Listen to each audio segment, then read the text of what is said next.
মাধ্যমে আজকে প্রোগ্রাম শুরু করছি। কোরআন হাকিম থেকে তেলাওয়াত করছেন আমাদের সকলের প্রিয় কারি ভাই কারি বেলাল হোসেন।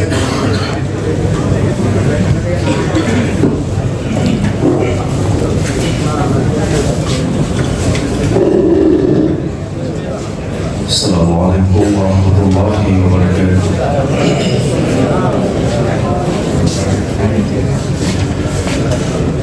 أعوذ بالله من الشيطان الرجيم.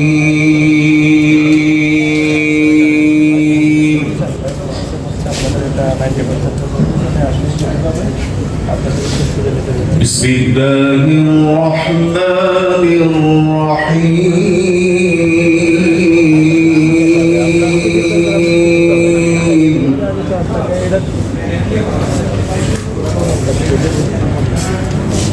يا أيها الذين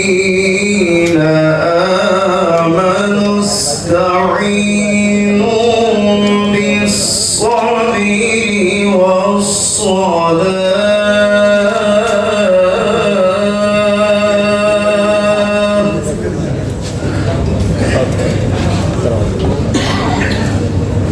إن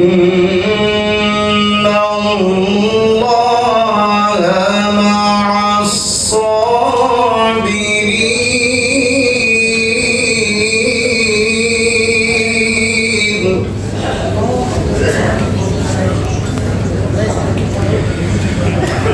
ولا تقولوا لمن يقتل في سبيل الله أموات،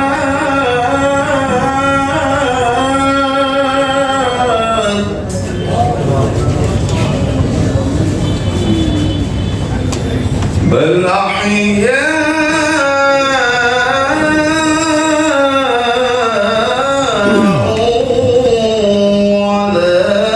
ولكن لا تشعرون.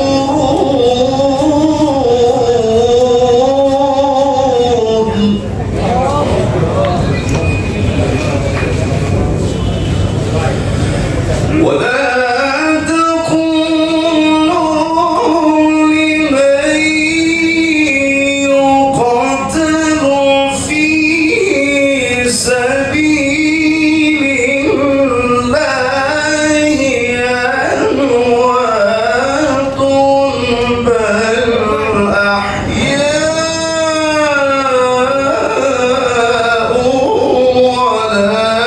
ولكن لا تشعرون.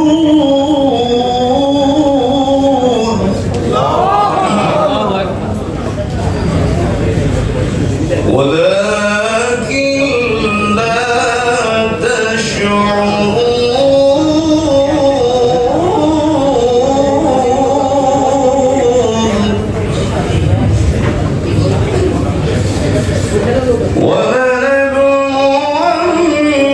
ولنبلونكم بشيء من الخوف والجوع ونقص من الأموال والأنفس والثمرات.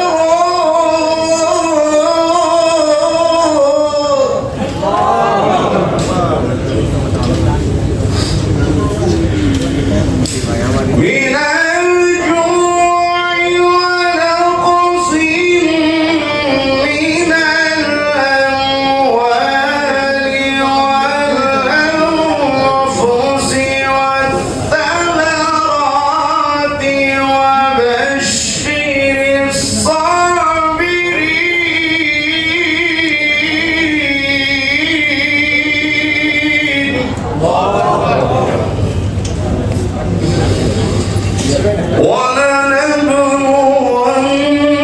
ولنبلونكم بشيء من الخوف والجوع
বান্দারগণ, সবর ও নামাজ দ্বারা সাহায্য গ্রহণ করো।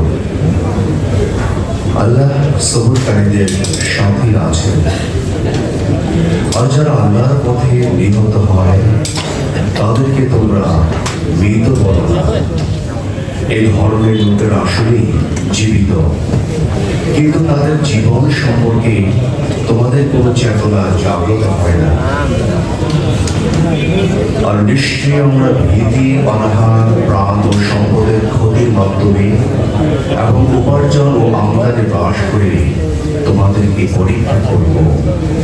এই অবস্থায় যারা সবর করে এবং যখনই কোনো বিপদ আসে তখন বলে আমরা আল্লাহর জন্যে এবং আল্লাহর দিকে আমাদের ফিরে যেতে হবে, তাদেরকে সুসংবাদ দিয়ে দাও।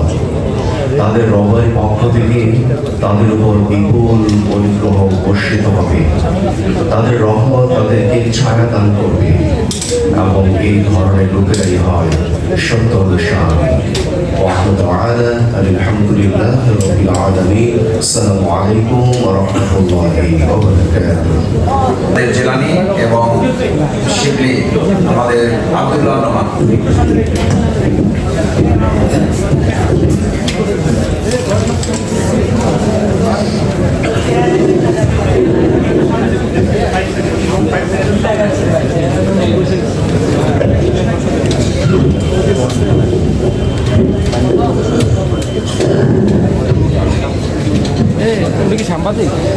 আসসালামু আলাইকুম ওয়া রাহমাতুল্লাহি ওয়া বারাকাতুহু। সম্মানিত উপস্থিতি, আমরা যে 28 অক্টোবর নিয়ে যে গানটি পরিবেশন করছি এটির কথা সাজিয়েছেন গীতি কবি বিলাল হোসেন নুরি এবং সুর করেছেন শ্রদ্ধেয় ওস্তাদ বশির রহমান।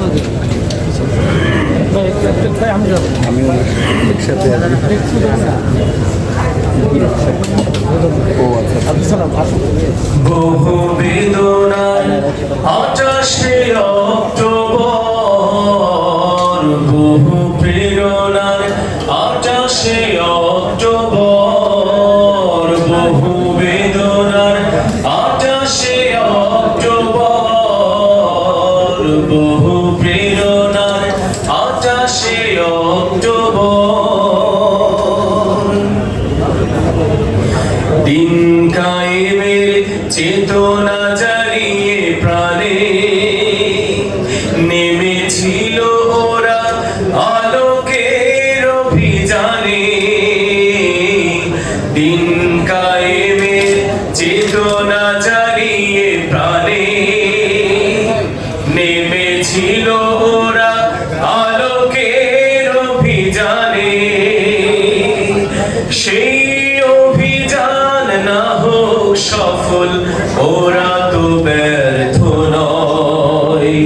আঘাতে আঘাতে জীবন দিয়েছে, মানেনি তো পরাজয়। বুকের রক্তে লিখে গেছে ওরা কালেমার অক্ষর। বহু বেদনার 28 অক্টোবর, বহু প্রেরণার 28 অক্টোবর, বহু বেদনার 28 অক্টোবর, বহু প্রেরণার 28 অক্টোবর, বহু বেদনার 28 অক্টোবর, বহু প্রেরণার 28 অক্টোবর। এভাবে আরো কত প্রাণ ঝরে গেছে, পৃথিবীবাসীর বিবেক কি মরে গেছে। এভাবে আরো কত প্রাণ ঝরে গেছে, পৃথিবীবাসীর বিবেক কি মরে গেছে। মরেছে মরুক তবুও শহীদ চিরকাল বেঁচে রয়। খুনের দরিয়া পাড়ি দিয়ে ওরা জান্নাতি পাখি হয়। ফয়সাল আর রফিকের শিরায় আছে চেতনায় ভাস্বর, বহু বেদনার 28 অক্টোবর, বহু প্রেরণার 28 অক্টোবর, বহু বেদনার 28 অক্টোবর, বহু প্রেরণার 28 অক্টোবর, বহু বেদনার 28 অক্টোবর, বহু প্রেরণার 28 অক্টোবর। ইমানের পথ রঞ্জিত থাকে চিরকাল চিরদিন, সেই পথ ধরে এসেছিল আহা 28 অক্টোবর।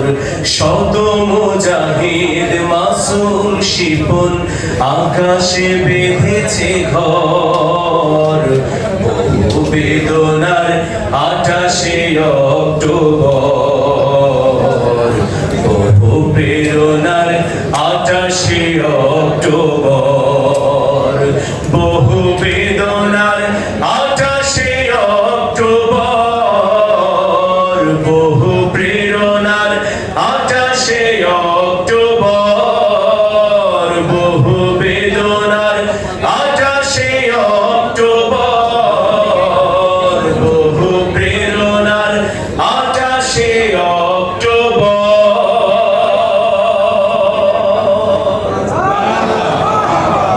2006 সালের 28 অক্টোবর স্মরণে আজকে এই সেমিনারে এ পর্যায়ে প্রবন্ধ উপস্থাপন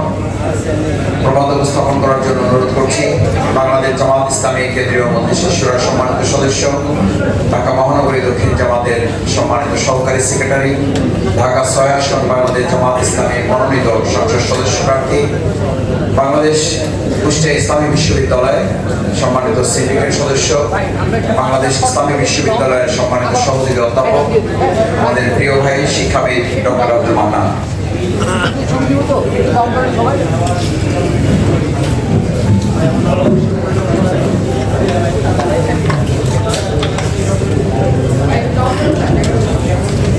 আলহামদুলিল্লাহ কাফা ওয়া সালামুন আলা ইবাদিহিল্লাযিনা ইসতাফা মা বা'দ। قال الله تعالى في كلامه المجيد والفرقان الحميد بسم الله الرحمن الرحيم ولا تقولوا لمن يقتل في سبيل الله أموات بل أحياء ولكن لا تشعرون صدق الله العظيم।